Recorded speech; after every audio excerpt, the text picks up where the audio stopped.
Alright, I'm going to explain how to use the Classic Instruments fuel link to make a 0 to 90 ohm GM fuel sender work with a 75 to 10 ohm fuel gauge. I have everything wired right now that you can look up in the instructions on how to wire it. But what we want to do to calibrate, you start with the power off. And you'll know the power's off because there will be no LED display. And what you do is you push this button right here and hold it while you turn the key on. And I'm going to turn the power on here. And when you have power, you'll have a green light and you'll have a LED display. It starts on 1, which if you look in the instructions, represents what fuel sender you have. So a 0 to 90 fuel sender is option number 2. So what we're going to do is push this button, and every time you push the button it's going to index to the next option.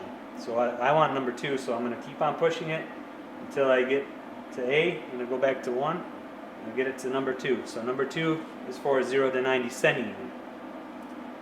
So now that I have that, I'm going to push and hold the button until the 2 goes away and turns to a G.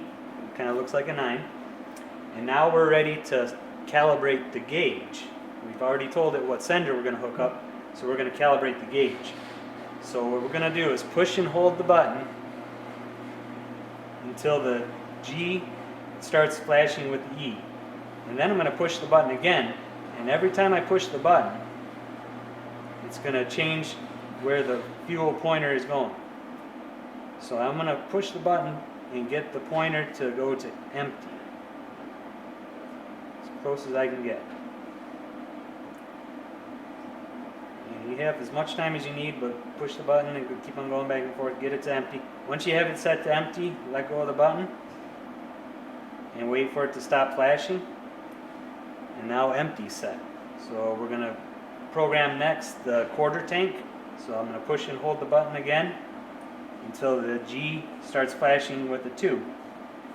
And then I'll push the button and manually move where the pointer is to get it to read a quarter of a tank. When I got it there, I'm going to let go of the button. Wait for the G to stop flashing with the 2.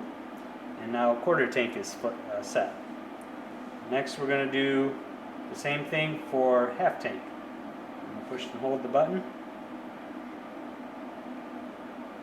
Alternate with 5 for half tank. I'm going to push the button to move the pointer to half tank.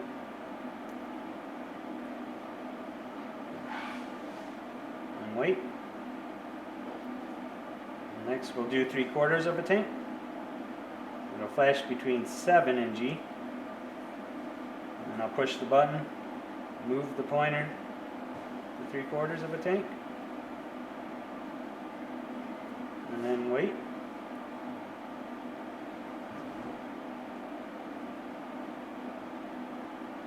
And then finally we're going to program full.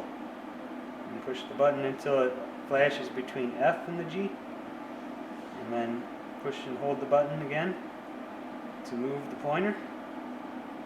Every time you let go of the button and press it, it changes the direction of the pointer.